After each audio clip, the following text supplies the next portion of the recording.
Good evening, everybody. Welcome to the Afterglow.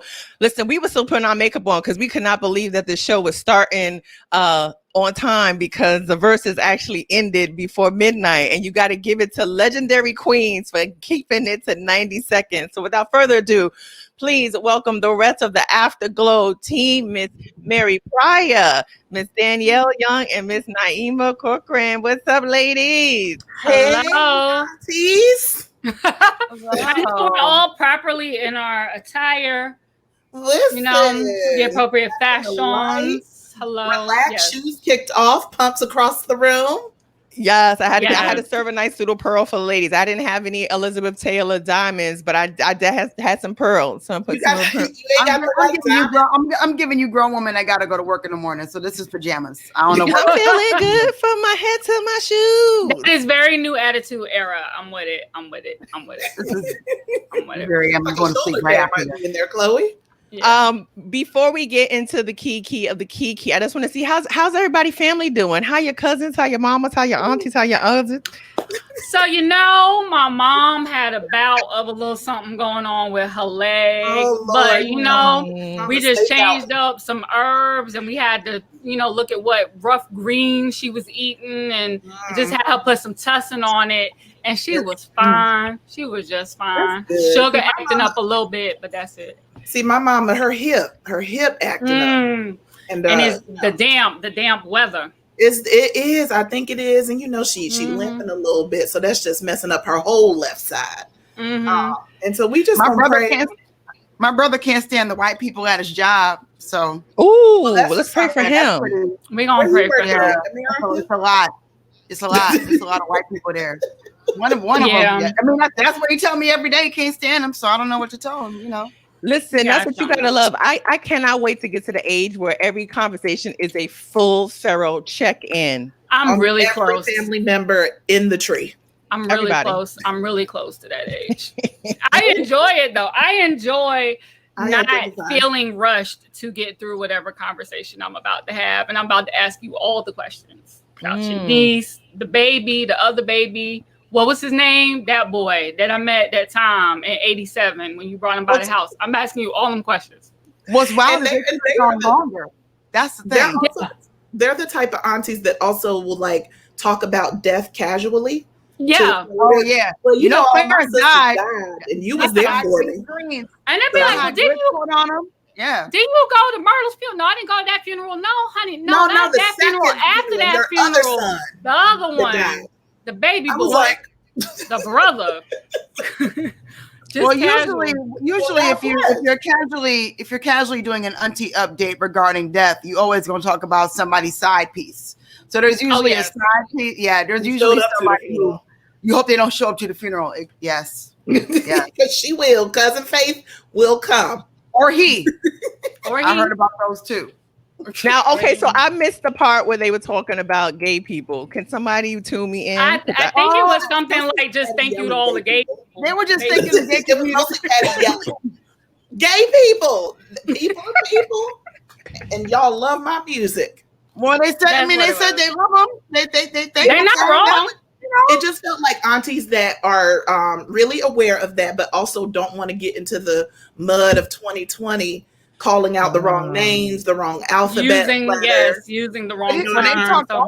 They talked all about us and everybody underneath us not being right out here. But they said it was the fault. Well, they said the babies, and granted, babies for them could mean 40, 30.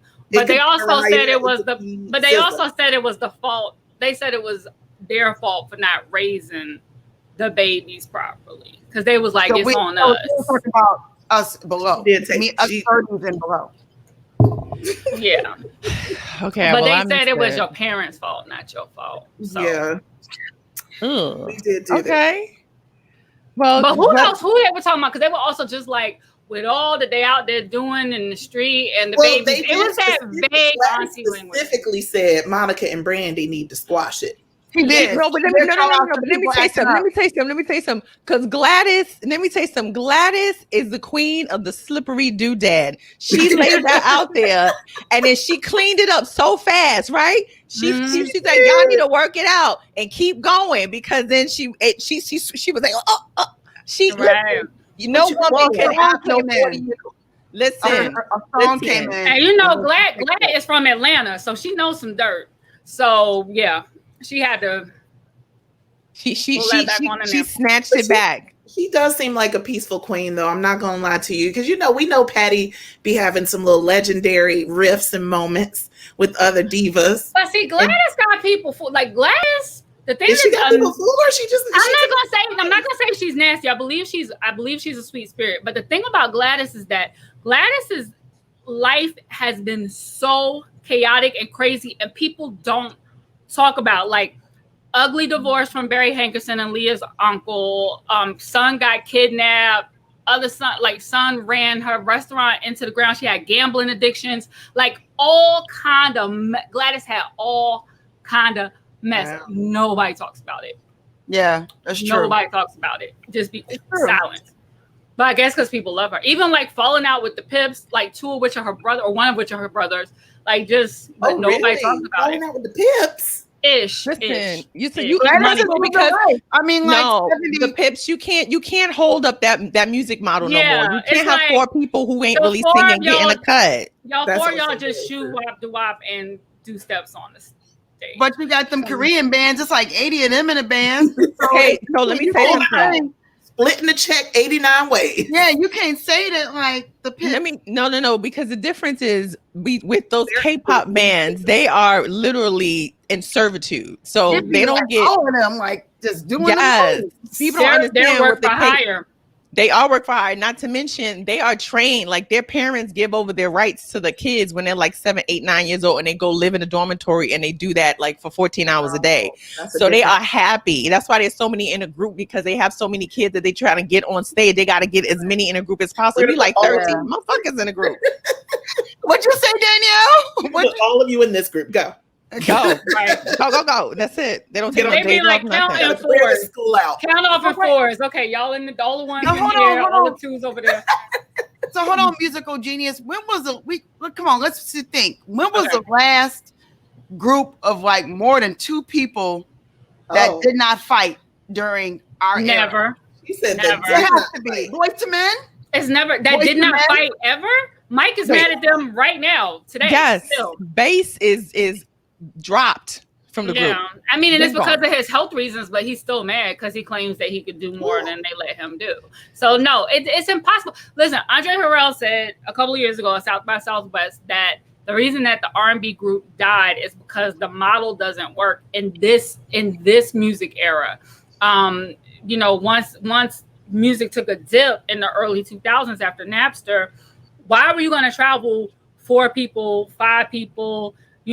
Pay for per diems for 4 people, pay for wardrobe for 4 people, pay for styling for 4, instead of just one motherfucker. Like, it's just not, it doesn't make sense. It's not fiscally like stable. And that's why they all end up fighting, because eventually you get tired of splitting that money all in ways. Yeah. Or in the case of the Pips, you're not making any real money. The songwriters take the lion's share, right? So at some point you realize, okay, I've been on tour. We done made all these albums. We got all these number ones. It's every unsung episode, and I got $10. Why do I have $10? And then all of a sudden you learn how royalties and shit work. So it's just it's just not. Escape. There was that. Jodeci definitely did not last as long as we like. Right.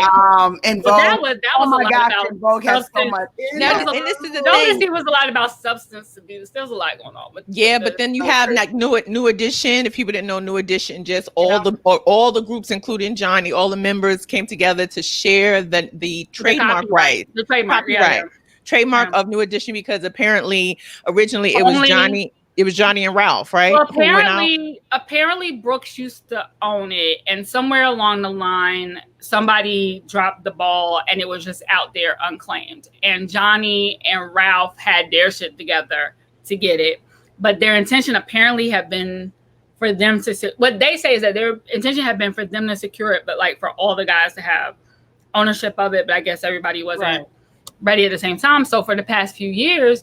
Basically, since like maybe a year after the New Edition story, the reason Ronnie, Bobby, Ricky, and Mike have been performing as RBRM is because they legally could not perform as New Edition. or sell New Edition merch. And the RBRM concerts were live. I've seen a couple of them, but they couldn't really perform as New Edition. So now that expired. Now they've all come together. All of them are signed onto the trademark now, including Brooks.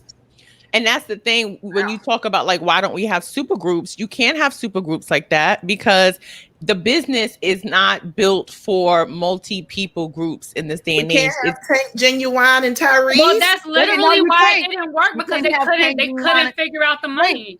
Isn't that supposed to be a Verzuz Tank, Genuine, and Tyrese? I mean, no, it should be, but the reason, Mary, don't start. Yeah, the reason TGT didn't work. I saw something about Tank, Genuine, and Tyrese. Wow. Oh, you don't like it, Chloe? Don't make me light up right now, please. I cannot. My nerves. I cannot handle. I do not want to see Tyrese, Tank, and Genuine together. Now, I respect each one of them individually, but I don't want to see the. I don't want to see the rap. And then I'm worried how to come on and rap. When I interviewed Tank, he said when they were in that group TGT, it was always Tank and Genuine, or Tank and Genuine against Tyrese. Like because Tyrese wanted all the money. He was like, Tyrese was off his rocker. He was just doing the most all the time. And he wanted all the money all the time. And I was like, because I told Tank I thought that he was like the solid, and then just like trying to get them to. Because y'all remember that viral clip where Genuine like, yes, Genuine's going through some stuff. Everything that was happening. Mm-hmm. So Genuine. Y'all don't want to see that? I hope it happens. No, I don't want to talk about it no more. I don't want to. I wouldn't mind seeing Elgin do something. Yeah, Elgin. Yes, Elgin can do something. He deserves. Elgin do something. He wears a lot of beige now. There's a whole beard situation. Yeah, it's a little black. It's very black. It's really you know what? First of all, I'm changing the subject. I'm ready to change the subject. I don't want to talk about it. No, we're supposed to be talking about Gladys. We're supposed to talk about that's right. Okay. Before we change, I just wanted to know: is there a lighter tint on the Beijing?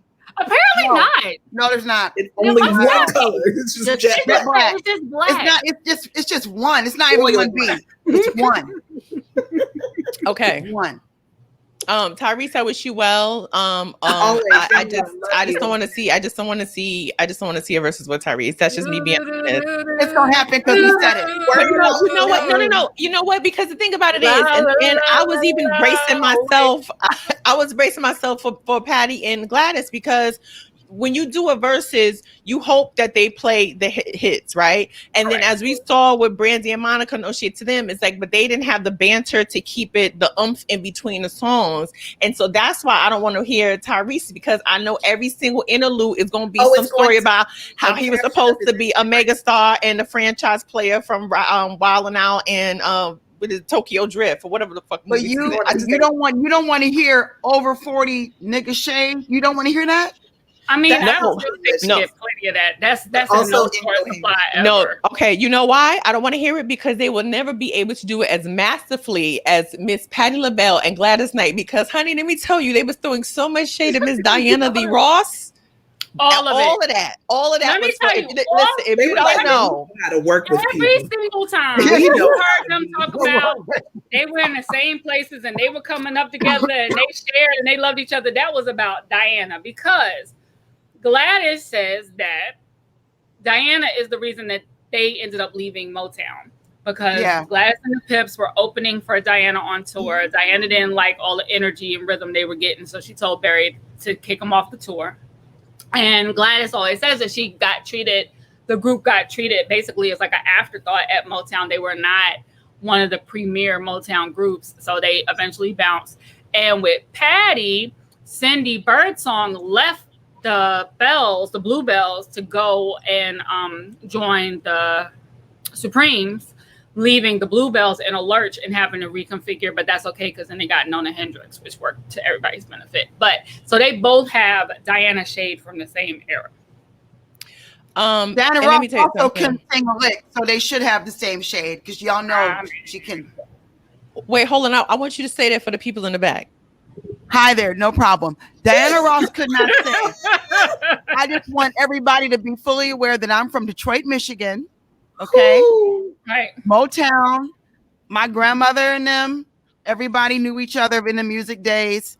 Diana Ross can't sing. Nice production, beautiful gowns. Great gowns. She is literally the originator, like great gowns. Diana, no shame. The gowns were gorgeous. She can entertain though. Diana Ross is an entertainer. She is not a singer. What was entertaining? The gowns. That was in the movement. No, and that like I'm telling you, like in the rain, having that course yakking, the wind blowing in the hair. Listen, watch our Central Park concert and tell me that shit ain't entertainment. No, it is entertainment. But you know what? But Naima, you know what was so pivotal about that Central Park sold out show from 1980 something? One, it rained and she kept singing because she was lip singing. And two, the gown. The outfits were amazing. She had 7 tint wardrobe changes. Oh, the comments are mad at us, y'all. They saying we hating on the boss. Let me tell you something right now. The boss. Y'all always think we hating on somebody. We just talk. We are not hating on the boss. The facts. See, let me tell you something. Shade and facts are two different things. When Patti said that she's saying if you asked me to before Celine Dion, that was a fact. That wasn't shade. That was a fact. Because Patti loves Celine, but Patti will say the reason that Celine's song did better is because she's a white girl. But she loves Celine. So that is not shade. And what you're not going to do is say that Diana Ross, who we all respect and love, she's an icon. Great. Icon. Diana Ross, Patti, Gladys can't sing. She can't sing compared to them. That's vocally not possible. And you know why? And you know why? Because no shade, Diana did not come up in the church. And when you don't sing in the church, you don't have the vocal quality that you develop. Okay, so case in point, and I wish we didn't have to deal with copyright issues, but do you remember when Oprah Winfrey had her Legends Ball and they had that gospel brunch? And my mind always drifts to that moment. And somebody, somebody handed. I'm gonna hand you, Danielle. I'm gonna hand you the mic like you, Diana, and see what happens. Here you go. Here's the mic. Pick it up. Here you go. This is Diana.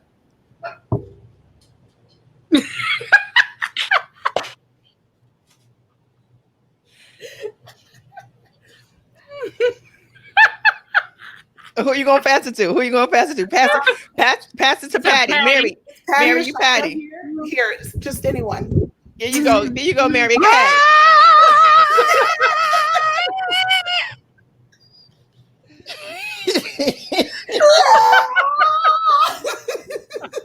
One of those.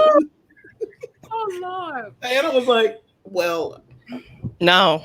She was like, I didn't warm up for this. I didn't have my tea, my humidifier. My wig isn't sewn on. She was like, my wig isn't sewn on. I can't toss nothing. We're not, and be clear, we're not saying that Diana can't hold some notes, but you put her next to Gladys and Patti. I'm not doing it.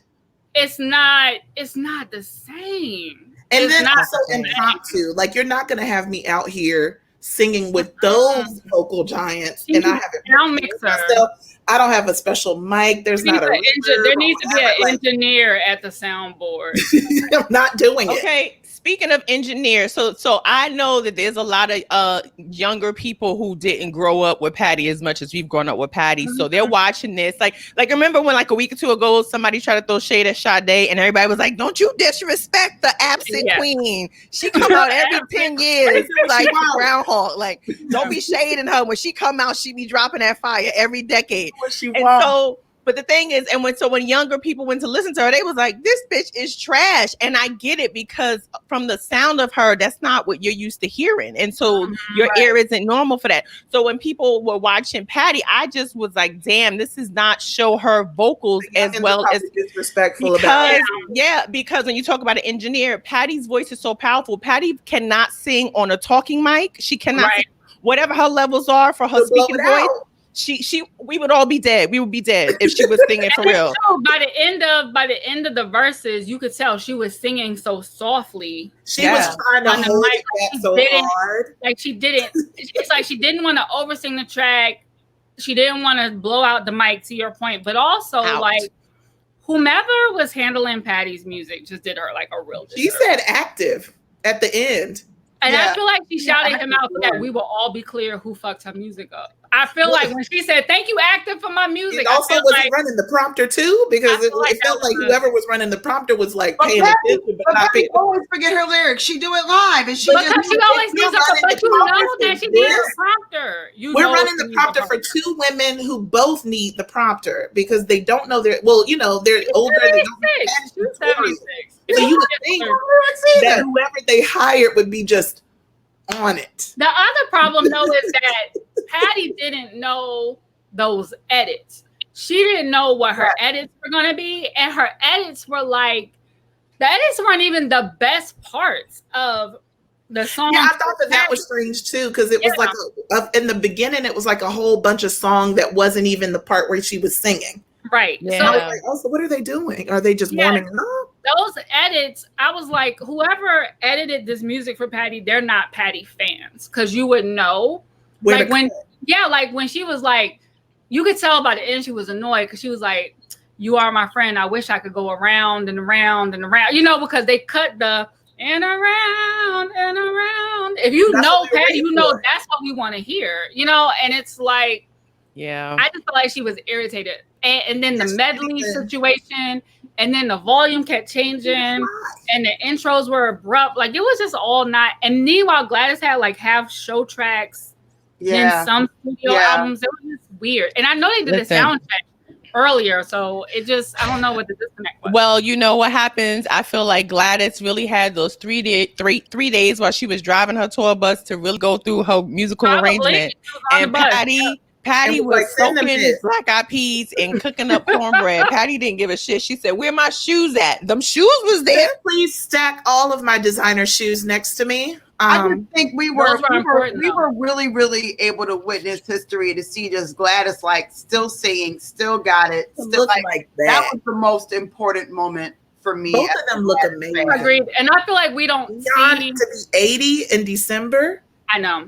Well, no, she's 77, 72. I thought she said she was gonna be 80. My bad. She's 77. And I think she either beat a stage of cancer. She was just beat it, or she has was it Gladys. pancreatic? Yeah, Gladys. Was it pancreatic? Gladys did. Yeah. I can't remember if it was pancreatic. It might have been pancreatic. But the thing about Gladys is that aside from everybody being disrespectful as shit when Gladys was going to do the Super Bowl, disrespectful as fuck. I feel like Gladys, as much as I love Patricia Louise Holt with my mind, my body, and my soul, but Gladys's tone and her voice, I feel like she is just not celebrated enough, because people really don't put her in the same like powerhouse vocal category as they do like in Aretha or Patti or whatever. And Gladys maintains more control. She don't do all them riffs and runs and all that stuff. She was even trying to give us that. She was like, "I'm a contralto, honey." But honey, that tone, Gladys's power and strength in her voice has, and still the fact that she and Patti can still sing in original key. Patti needed the BPMs to come down. She needed them songs to slow down. I think that was part of the problem. But the fact that the two of them can still sing in original key in their late 70s, because Dion cannot.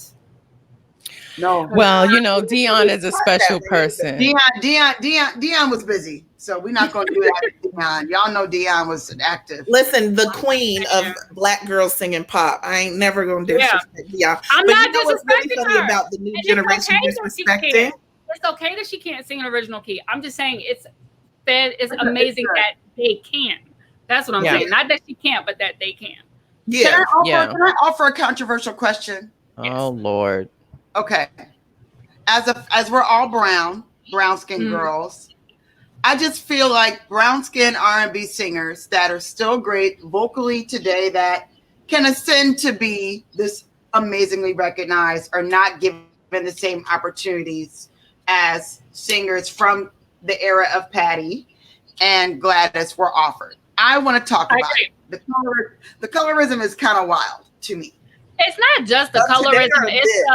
It's not just the colorism. It's the they don't know, labels and radio don't know what to do with those kind of vocals. Like we don't if you sing like that, Fantasia, Jasmine, J Hud, you go immediately to urban adult, which label heads don't want to put any money into urban adult artists because it's a very slow moving format and it doesn't sell a lot of records. So if you can't give tempo and a rap feature, we're coming out of that. We're coming out of that now. Yeah, like Jasmine Sullivan to me is that voice that isn't celebrated.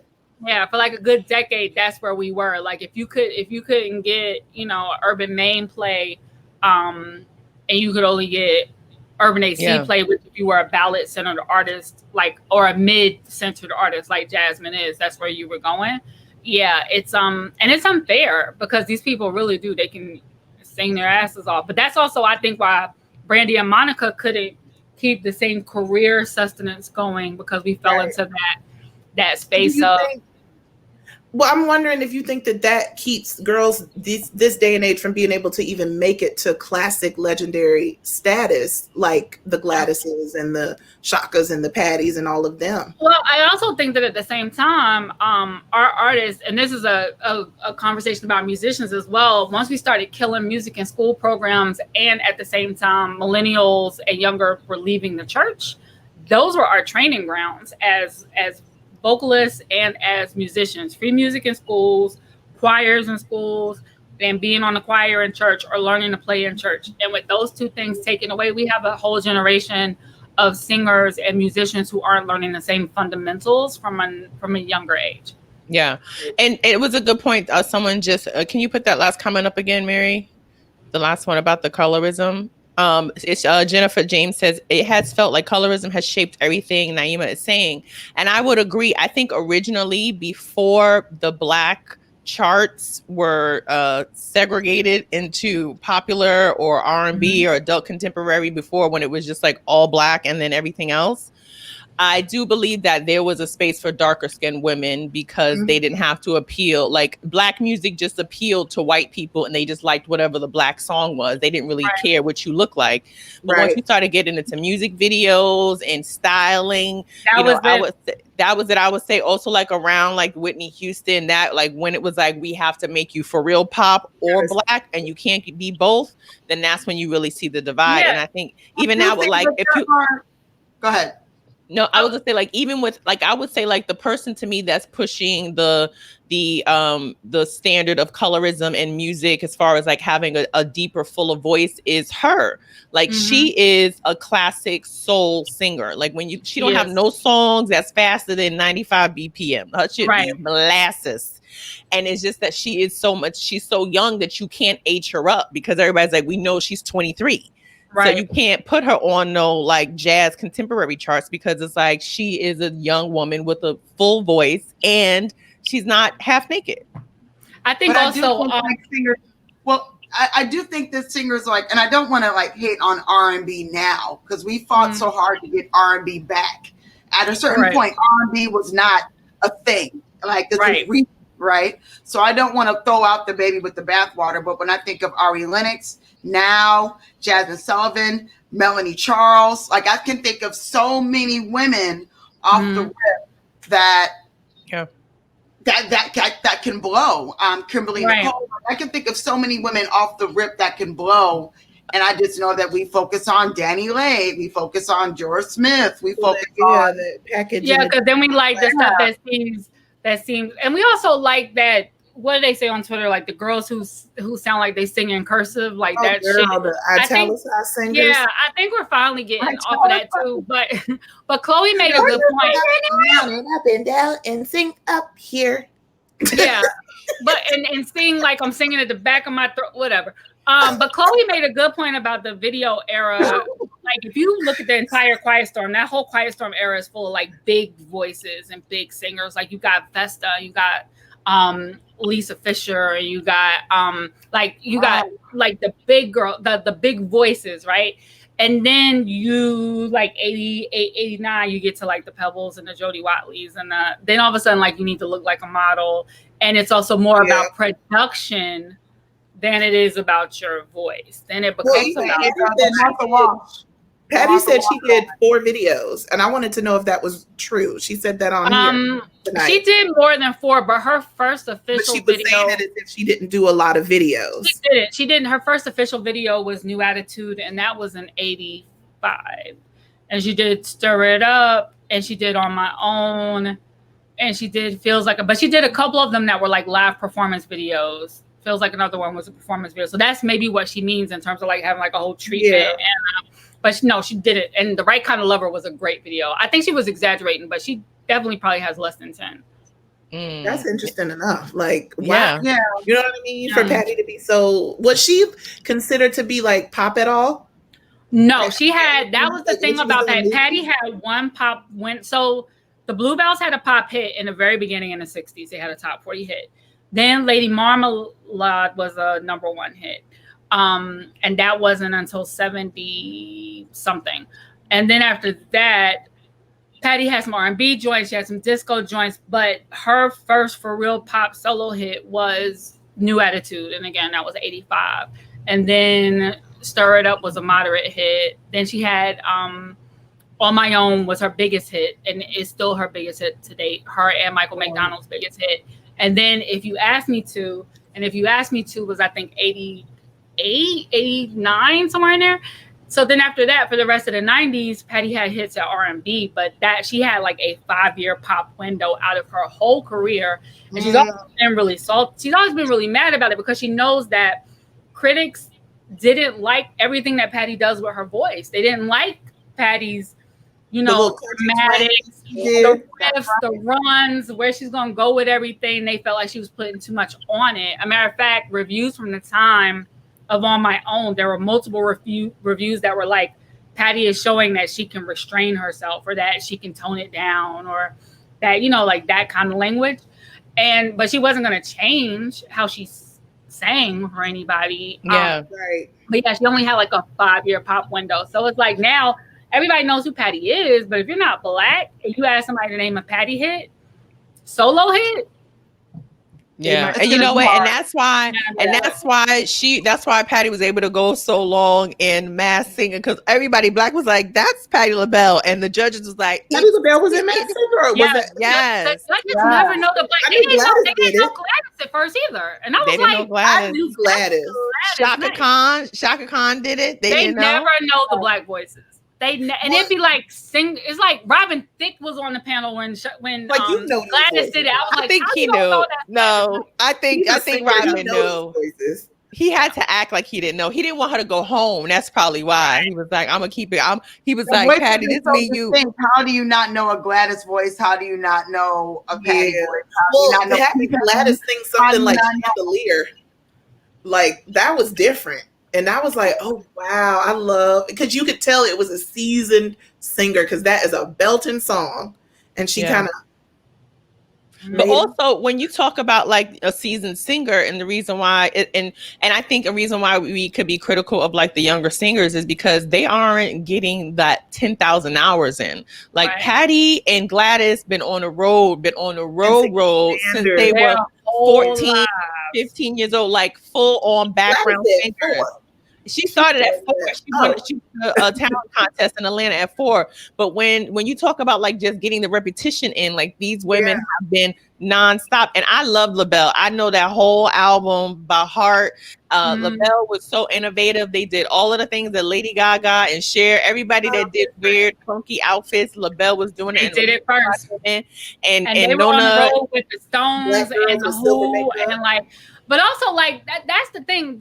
What people got to understand about the artists who started in the 60s and 70s is that you had to gig. Like, that was the thing. You couldn't just put out a song. You couldn't just perform. There was no performing to a show tape. Like, you were in talent. First of all, before you even got your deal, you was in all kinds of talent shows. You was in 5, 6 different. Everybody in high school, you were in a group. Like, everybody. That's true. Everybody was in a group, right? So you did all these talent shows. That's how you got on.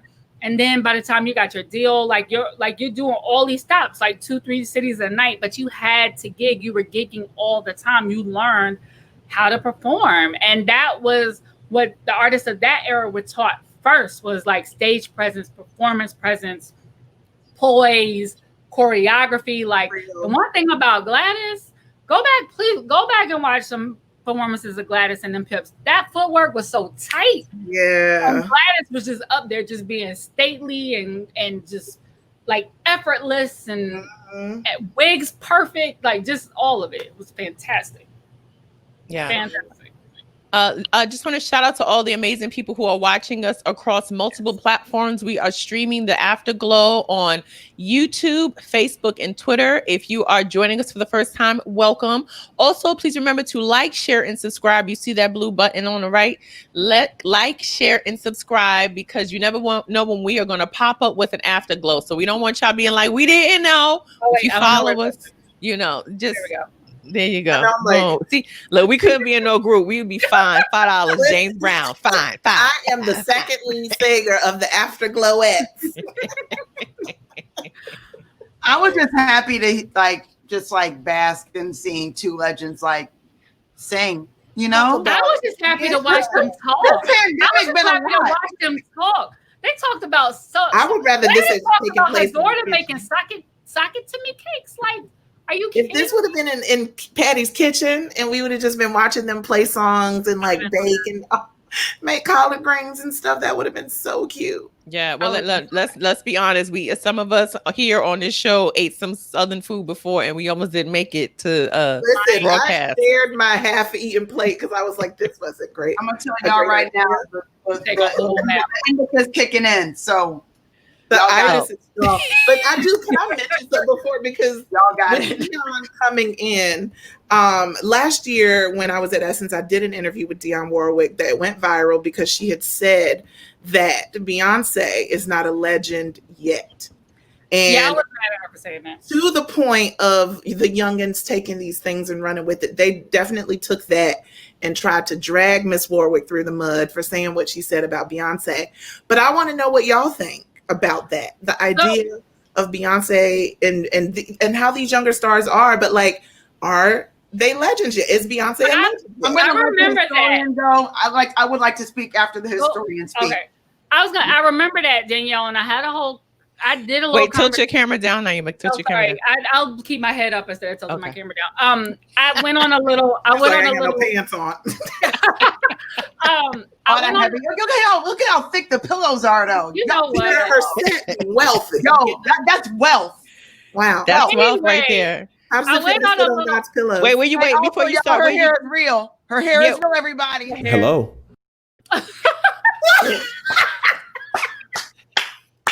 Okay, so I went on a little Twitter rant about it last year, Danielle, when it happened, because I was irritated that Dionne said that, because so if you equate Dionne's career timeline to Beyonce's, this would be somebody saying that Dionne wasn't a legend in the That's What Friends Are For era, right?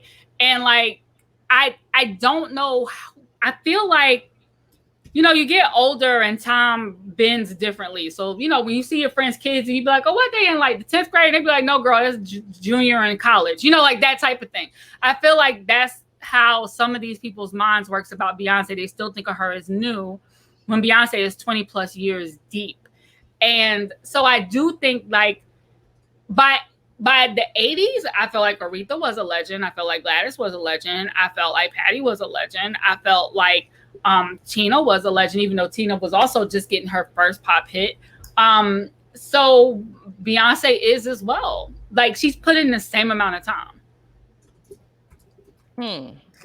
I mean, what's that, Chloe? Oh, no. I'm listening. I'm multitasking. I'm listening. It's I mean, I do agree with that, because I did feel like, okay, maybe she has a point. She's not a legend yet. But then to your point, what she has done in her career in this time, and what she continues to build as an actual conglomerate, that's legendary.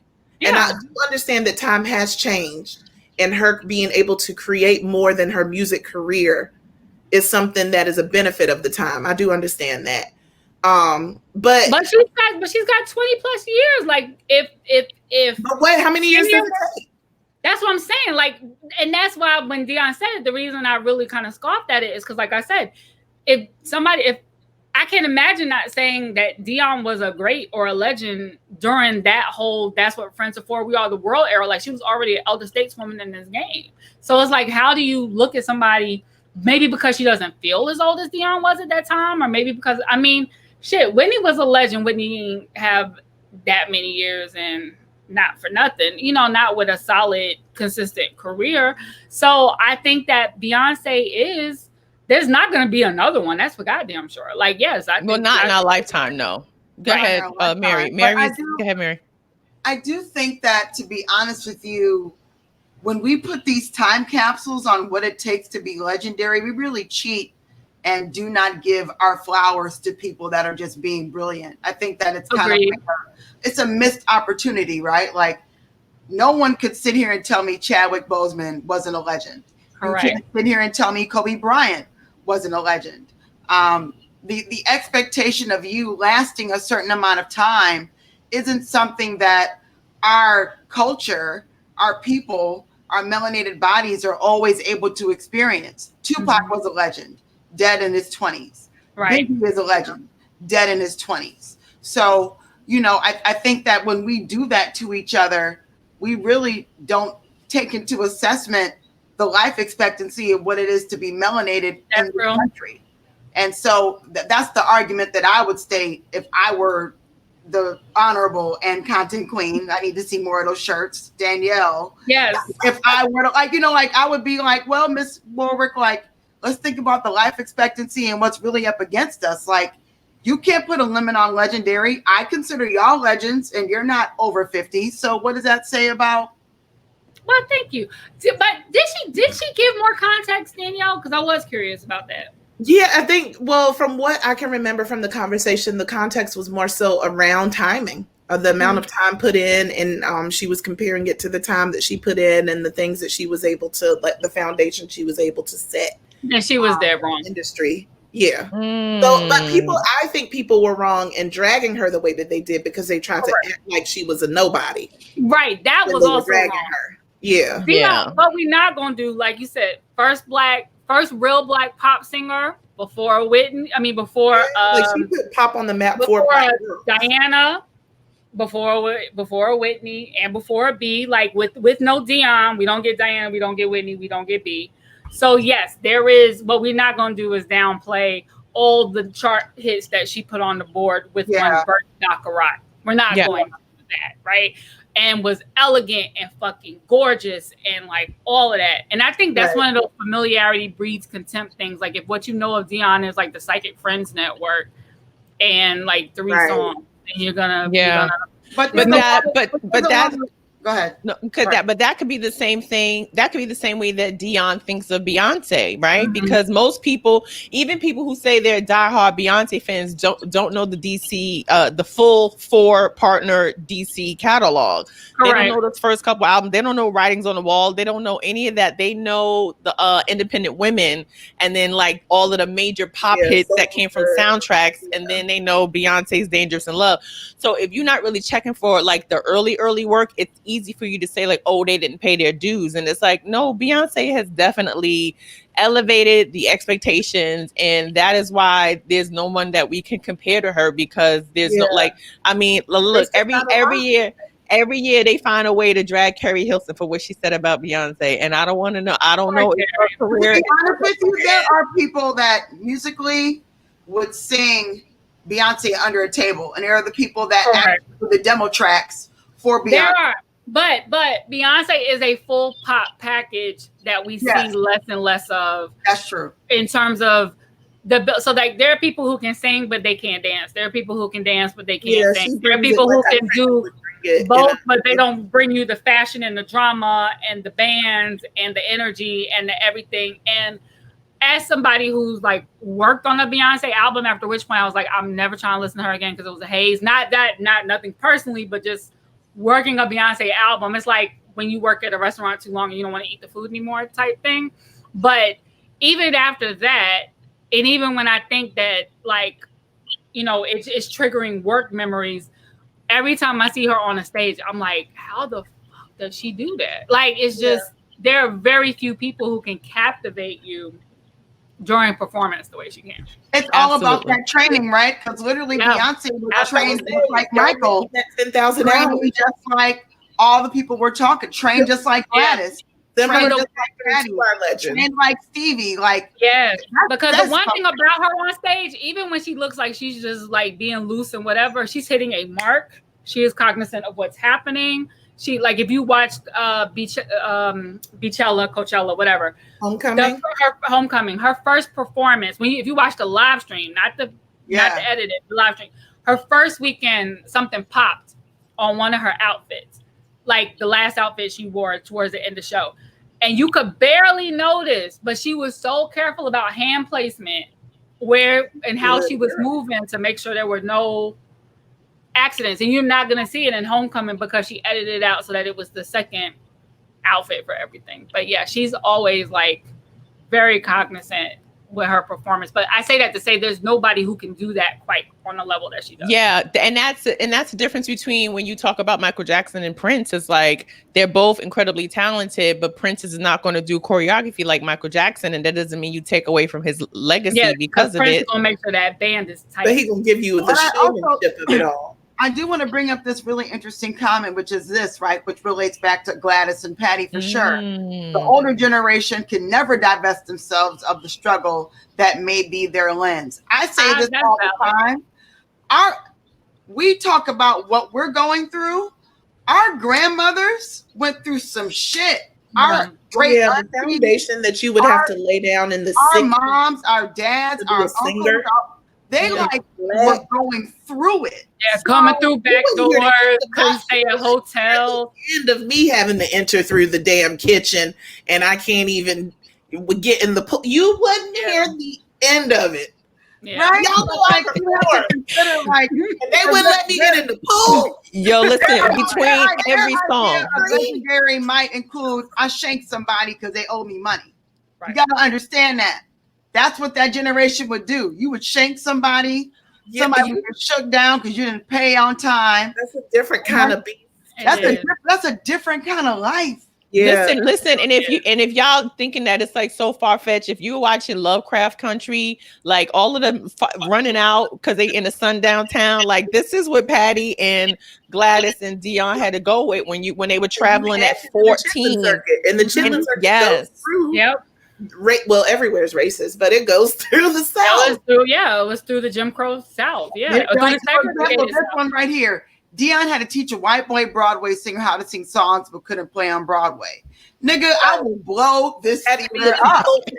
But that stuff still happens today. Hello. Shout out to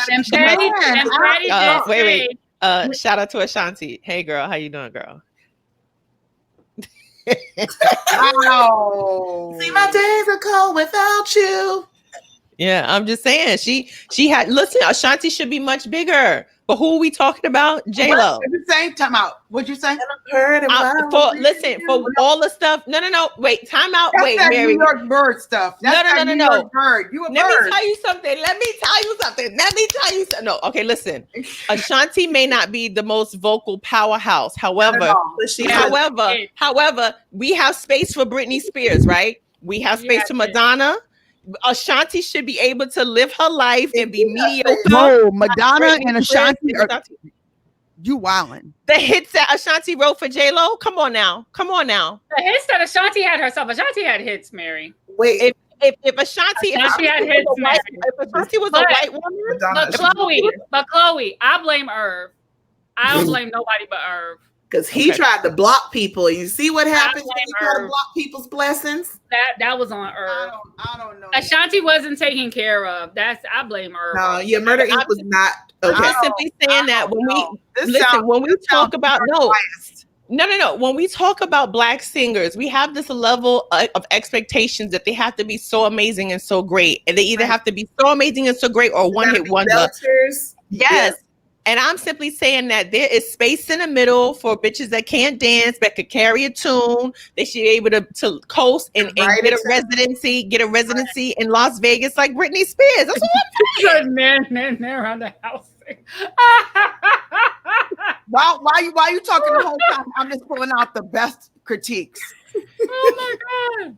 All I'm simply saying is there's space. There's space for the middle. There's space for the middle. That's all I'm saying. There's space for the middle, but the middle that we got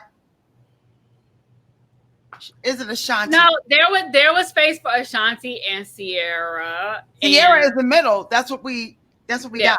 And I'm okay with that. But Ashanti had it, but come on now, let's not act like Ashanti did not have a moment. Let's not act like when every other second on the radio was a murder. Let's not act like critics at one point were actually New York bias. That's that New York I'm from North Carolina, and I promise you, every other song was Murder Inc. I can send you clips where critics were saying that Beyonce was no Ashanti. I can. That's right. We all know that New York Times. Not black critics, white pop critics were saying Beyonce was no Ashanti. We were a Sierra Aaliyah town in Detroit. And those were middle. We were an Ashanti town for sure. I'm telling you, Sierra, Aaliyah, and Ashanti could have lived in the middle. Every day I find out something new about our friendship, and I regret making our friendship bond in Cuba. The difference I say with Aaliyah, though, I want to go back to Cuba and not. Aaliyah's artistry. Congratulations, you played yourself. Aaliyah's artistry and her cool factor superseded everybody else's stuff. Nobody else was as cool as Aaliyah. I'm gonna say that. I know, but I'm just saying, if Aaliyah was alive today, we would not be talking about her in the same breath as Beyonce. If Beyonce was allowed to be, if Beyonce was still who Beyonce is right now, like no butterfly effect, like Ashanti lived and Beyonce never came to be. I'm saying if they both was existent at this moment right now, Beyonce being who she is right now versus Aaliyah, who we expected her to be right now, we still would not be like Aaliyah could blow like Beyonce. Not blow I'm about to kick you out of the chat. Chloe. I'm about to kick you out of your own. Aaliyah's performance level, though. Like Aaliyah's performance level, though. Like Aaliyah would be on some Janet shit around. Exactly. Y'all, I'm sorry. I want you to see me work this out with my friend. So when Aaliyah would play, did you go what was you doing? I just want to know I just want to know what you was doing. Like, why would you? I love Aaliyah. I love Aaliyah, but I also know that Aaliyah did not have a strong vocal capacity like Beyonce does. Neither did Ashanti. So why are you doing that? Yeah, but I'm saying that we don't talk about Ashanti the way we talk about Aaliyah. We don't. We look at Ashanti's cute little thirst trap photos on Instagram talking about she looked good for 39, but we don't talk about her music. If Ashanti was dead, oh my God, then maybe.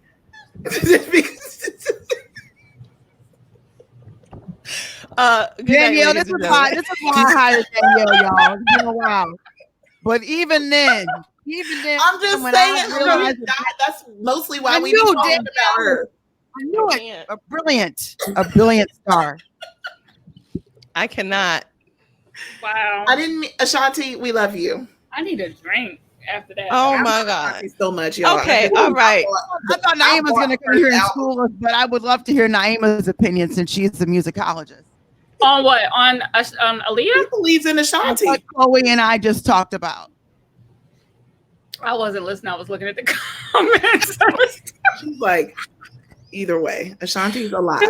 Okay, all right. Listen, let me dab my eyes, ladies and gentlemen. All right. What an auntie specific background. if Aaliyah, Sierra, Ashanti, and Beyonce walked into karaoke night, Carrie Hilson would be so mad outside. I can't. Okay. So here's what I got for you. You're right. Aaliyah did not have. Here's the thing. Aaliyah's last album was like her first grown up album, right? I think Aaliyah's vocals, kind of like with Rihanna, like Rihanna's vocals have improved over the years. Absolutely. I think Aaliyah's vocals would have gotten stronger. I don't think she ever would have been the type of singer style wise I think she would have went more into acting, to be honest. I do think she would have gone more into acting, but like I said, I think Aaliyah would have been more like a Janet for us, which is the lane Sierra was kind of moving into, which is very dance heavy, but like high production, high like show value. Like I would have loved to see Aaliyah when she got to an arena tour level. Like that would have been that would have been hot. That would have been amazing. Yeah. And but I do think that I don't believe the people who say Beyonce still would have been a superstar if Aaliyah had been there. I believe they would have occupied separate. Absolutely. Beyonce was gonna be. Sheer will determination. Beyonce's a Michael Jordan of pop. She don't never leave the gym. That's the thing. She don't never stop. And you could say that who she is because she works so hard, but that's just a part of her genetic makeup, and you can't take away from it. So I get why Dion doesn't see that, because she's also like, we didn't have to do all that dancing and choreography. We just stood there in our gowns and we sang. And so somebody like Dion may be like, well, maybe Beyonce is compensated because Patti wasn't doing no two-step. Gladys ain't doing, like, she did her choreography because it was a group. Right. But once they left, they did it. She ain't do it. They did it.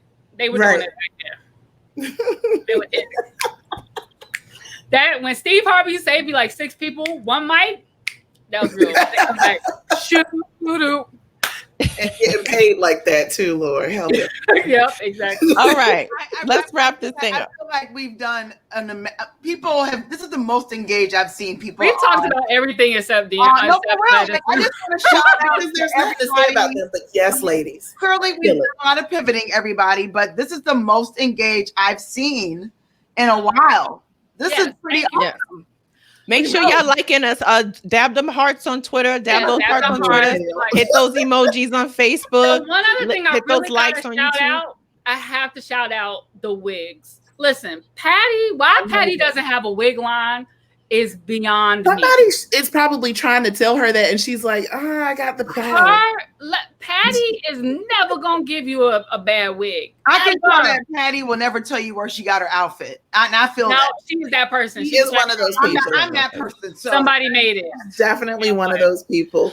And none of her shoes are broken in. No. Oh no. No. They're all so fresh. No, I think they come broken in. I think she sends them somewhere and they put her little bunion imprint so she can slide them right in there.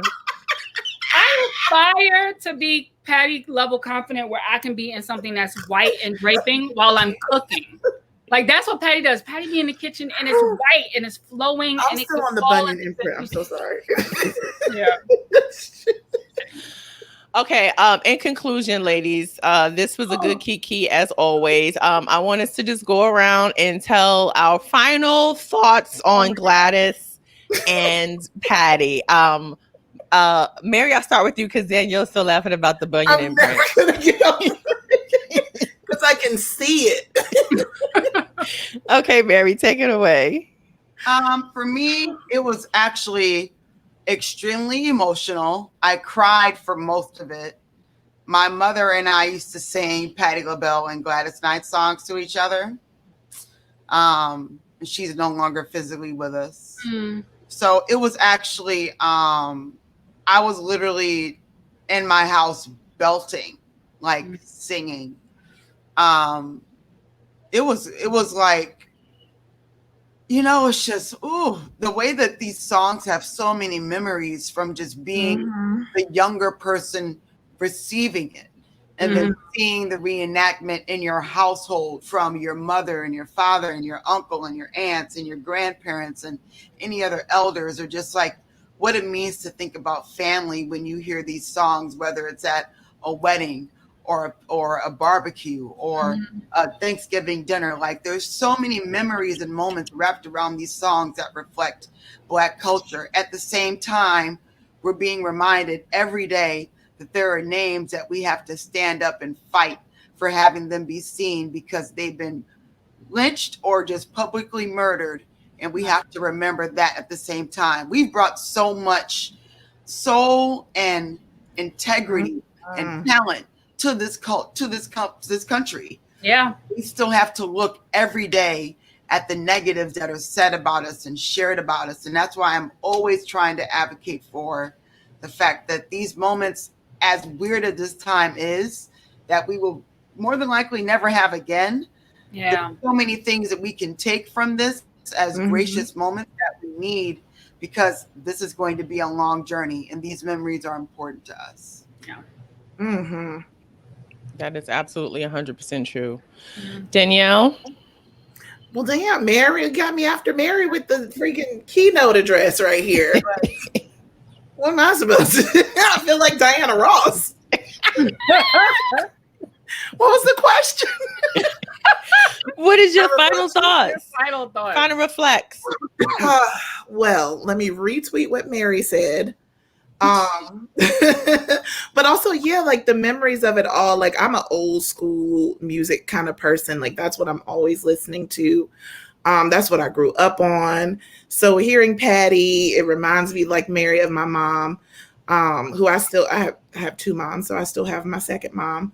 And it just puts me in a really great place. And to your point, Mary, to just having to be in this time and have so many things happen on the outside. The world is on fire, but to still see so many Black creatives thriving, which this Verzuz thing is a whole big part of Black excellence and thriving in this time. It's just been so awesome to watch.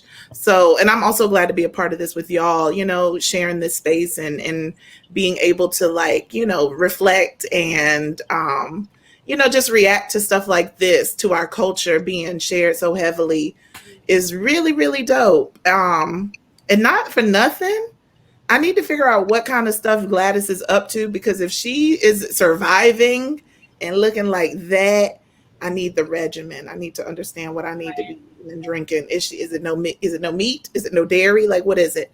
Right. Let's get to the bottom of that. I don't know. Yeah. Black don't crack. Word. Naima? Similar to what Mary said about being reminded of like aunts and grandparents and elders, except for me, it wasn't just the music, because I listened to Patti and Gladys, I won't say frequently, but semi-regularly, but it was the conversations between them, right? Mm-hmm. The cadence between them, the topics, the casualness of it, even like down to, you know, asking about grandbabies, and you remember my daughter, you remember my son, yeah, I know your son, and I remember when, you know, like that, talking about the recipes and the pound cakes, and her daughter asking for the roast recipe, and all. It took me back to feeling like being a kid up into like a young adult, and in a house that's bustling with my family, and overhearing the conversations that the older women are having with each other.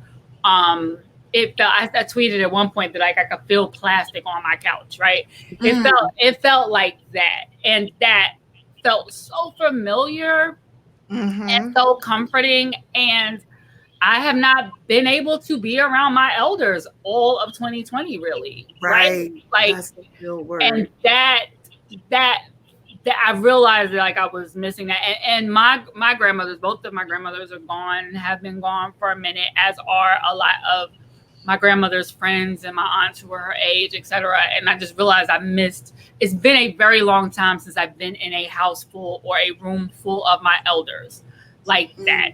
And those times are fewer and further between, and they're dwindling. And it just, that to me was just I could have just watched them do that all night. Like when she said, girl, I told you Shirley Caesar called last night. And she was like, girl, you know, like that. I could have just watched. And when Dion didn't know how to leave. Yeah, they were like, we gonna see. And I was like, Auntie. I think it's I agree. Like I did have a moment, and I shared this in the chat earlier, but I was like, all the memories that I have of all this music, my elders are no longer physically here. And there was a moment where I definitely pulled out my grandmother's scarf, and it still smelled the same hair grease she used to wear. And so like, you know, like it's so beautiful for us to have timeless music. I think we should celebrate the fact that it is timeless. But I think that we don't be given these elders that are still here their flowers enough. Like if Dion need a Verzuz, we gonna find somebody who need. Like we gotta like keep giving these people their flowers. Like, and that is my great appreciation of Verzuz is that they want to do legends. Like they want to do, like, you need to have some they're like, okay, I hear your Chris Browns, but like you need to have some time in this game, and it makes more sense. Because it fills out, it's more than just, oh, let's play some hits back and forth. Like I forget who was talking about just the conversation piece. For somebody like those two women who are like a wealth of decades of knowledge and experience. Like Patti started by saying, there's 150 years up here. And I appreciate her saying that. Like, it's 150 years up here. That made me pause. Real. That's so real. And you know, it's like, I don't think us, but for like our younger viewers who may be out there, like, there is no shame in aging. There is no insult in aging. Like, I found that the quickest insult from people on Twitter now will be like, you're old. I sure am old. And guess what? I earned every one of these goddamn years, every month, every day. I earned all this shit. And it's like, but like my dad used to say, youth is wasted on the young. It's not until you get here that you really understand the strength in being here. And so when she said that at the beginning, I was like, yes, that's important to note. Like, how many artists do we have who are in their mid-70s who can get up there and chill for 2 hours during the sundown hours on Eastern Standard Time? I would like Quincy Jones just to be interviewed by Dave Chappelle. Let's let Quincy sit up there and you talk. know what? And so that's, listen, Naima, because you wrote the Billboard cover story about Verzuz, maybe you can tell Swiss Can you say that again and do it like more promoting? Okay. I can do it. Okay, good. So hi everybody. Welcome to the Afterglow. I don't know if you know this, but one of our team members here on the Afterglow, Naima Cochran, that's right, she has a last name. She also goes by Naima Graham on Twitter. She's an acclaimed on the gram. She's Naima on Twitter. Naima on Twitter. Thank you. Correct me. I want to be accurate. She's an acclaimed musicologist and writer who knows what's going on beyond just her years. This is her study. She has an A&R background. When you read her words, they're not fluff. They're not that crazy old shade room talk. It's facts. They're research facts. These are research facts. Thank you, Mary. Shade. Thank you, Okay.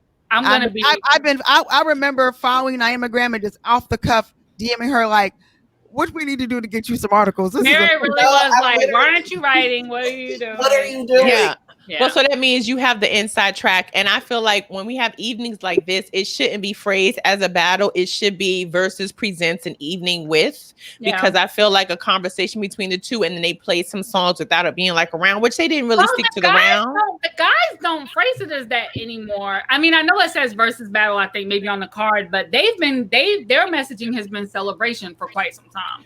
Yeah. Because they were having a lot of people who didn't want to do it because of the thought that it was a battle. But I think we've all moved past the idea of looking at artists make it into what they want. Yeah, like I think the last one that to me felt like any kind of battle was maybe Jada and Fab, or maybe Ross and 2 Chainz, but everything else to me has just felt like we kicking it. And I did love that Patti she actually said to Gladys, she was like, we're not working right now, we're just being together. You know, like she was like, we just spending time, we kicking it. Yeah. And obviously both of them, but Patti definitely misses performing. So she does. She was like, can I stack up my shoes like I normally do? She was like, let me kick. She tried to kick her shoe off her head and knee, bless her heart, because she ain't having no, because Patti uses the whole stage. Patti uses the whole entire stage. So yeah, she didn't know what to do. She didn't get to roll around. She didn't get to roll around. But also, pro tip, everybody, if you have an Apple TV, the viewing experience is way better. I know you want to be on Instagram seeing all the comments, and you can do both. I do both.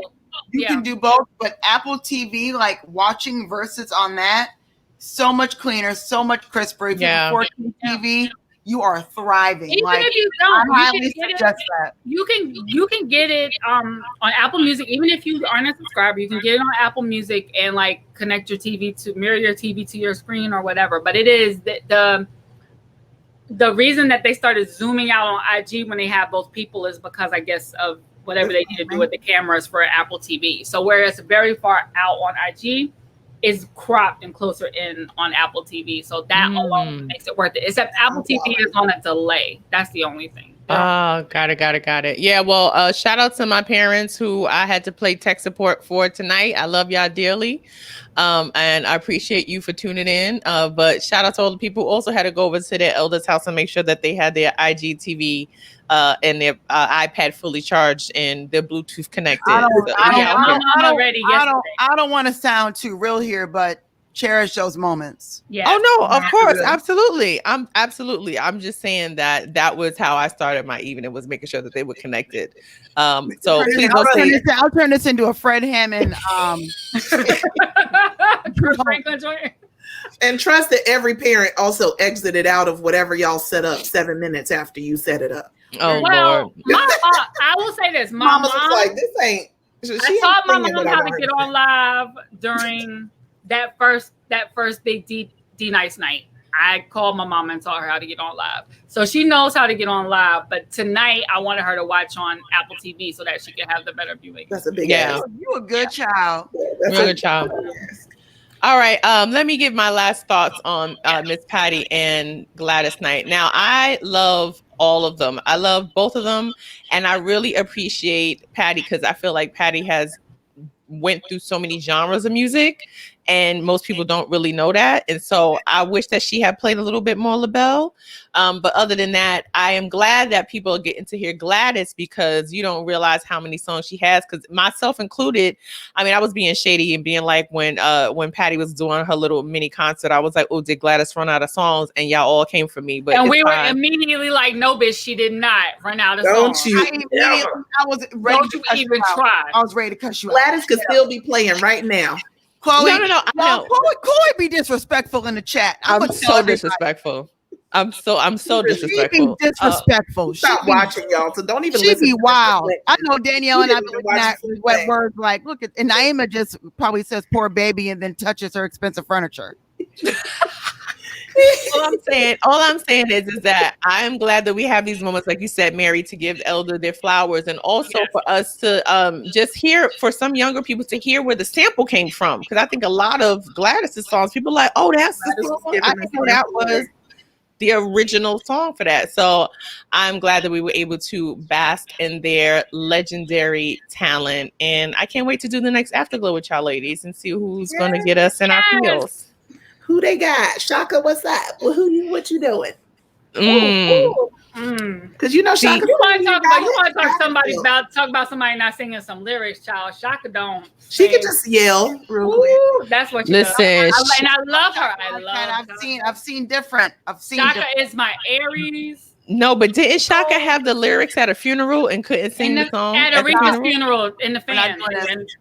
They were in the fan. Defund Chloe. Defund Chloe. Defund Chloe. That's what. Defund Chloe. They were in the fan, Chloe. They were in the fan. Wasn't she reading from here? She was. What was the song, Naima? Because I know you know the song. What was the song she tried to sing? Let me find out. I don't remember. Amazing Grace. I just know it was I don't remember, but it was in the fan. It was in the fan. It was a Jesus song. The only thing that's worse than Shaka not knowing the lyrics is when you watch A Fall from Grace and the judge has his whole script right there in the scene. Everybody, I want y'all to know that I do not stand by any of this. Shaka has earned the right. Shaka has earned the right. I feel like Chloe is a tyrant. No, Shaka's earned the right to just sit up there and ad-lib on the stage. She could just become a jazz singer. She just needs to be a jazz singer. His daughter comes down from the Bronx and beats up all y'all. Listen, and somebody fly in Tina. Tina ain't got no time for nobody. Tina be like, who? America. Okay, really quickly. You guys want me to do what? Who would go against Tina? Nobody. Nobody. Oh, no. Grace Jones. I literally was gonna say that, but then it would be weird. Grace. Tina doesn't really have that. She has a couple of disco spaces, but Grace's stuff is more. Tina's is more rock. It's more in a rock pop lane. Tina's solo stuff. Grace's stuff is like it's over here. It goes this way. It's Grace's stuff is like I put Grace up against like George Clinton or some shit like that. Like you need to put her up against somebody funky and transcended. Interesting. Well, we have to think about that. All right, ladies, this has been another amazing episode of the Afterglow. Really quickly, where can people follow you? You can follow me on Chloe_Hilliard, and I host my talk show, Chloe Across America, every Thursday at 10 p.m. right here on my YouTube channel. Mary, go. You can follow me as Miss Mary Pryor across most things. If you try to follow me on Facebook, I'm just going to let you follow me. I don't want to be your friend because I don't know you like that. I love how she always gets that disclaimer. Danielle, where can people follow you? You can follow me on YouTube, Danielle Young TV, at the Danielle Young on Instagram, and Rapsodani, that's RHAPSODANI on Twitter. And please get my t-shirt, Content Queen collection on I'mADigitalRebel.com. Also, I do a show real quick. You can watch it every Tuesday and Thursday here on YouTube, Danielle Young TV. Stay tuned for more. There's a lot more. You can follow me at. We did this with it. Yes, look at that whole space. You can follow me at Naima on Twitter, at Naima Graham on Instagram, and I be doing a whole lot of things in a whole lot of places and moving around. So the best way to keep up with me is NaimaCochran.com, which is my website, or I be posting stuff on these other two places, and you can find out what else I'm up to. Yes. And also, I saw someone ask us in the comments, to make it easier for you all, we are going to launch an Afterglow YouTube channel so that you're not running around being like, where's this? Who, blah, blah, blah, blah. So we'll have that, and we'll post all the previous Afterglows on there so you can get your life, and then you know where to find us when there's another one, in addition to our personal pages as well. So love all of you ladies. I adore each and every one of you. Tell your friends you love them while they're here, and be safe. And remember to vote November 3rd. If you're not registered, make sure you go look down at the bottom when we all vote.org. Make sure you're in. And if you don't line. have a plan, make a voting plan now. Shenanigans cometh. Shenanigans cometh. It's October 19th. Get this KKK Klansman out of office. We got work to do. Shenanigans. Expect shenanigans. Make a plan. Facts. Fix the teleprompter. You don't have my lyrics on my next song. We ain't got no lyrics or no country if y'all keep going on with the way it's going on. Word light. Ain't gonna be no more verses. Ain't gonna be no more verses. And we might as well just take this on out of here on a good foot in honor of our legendary queen. Foot sandal shoes. There you go. All right, say bye, ladies. Bye. Bye.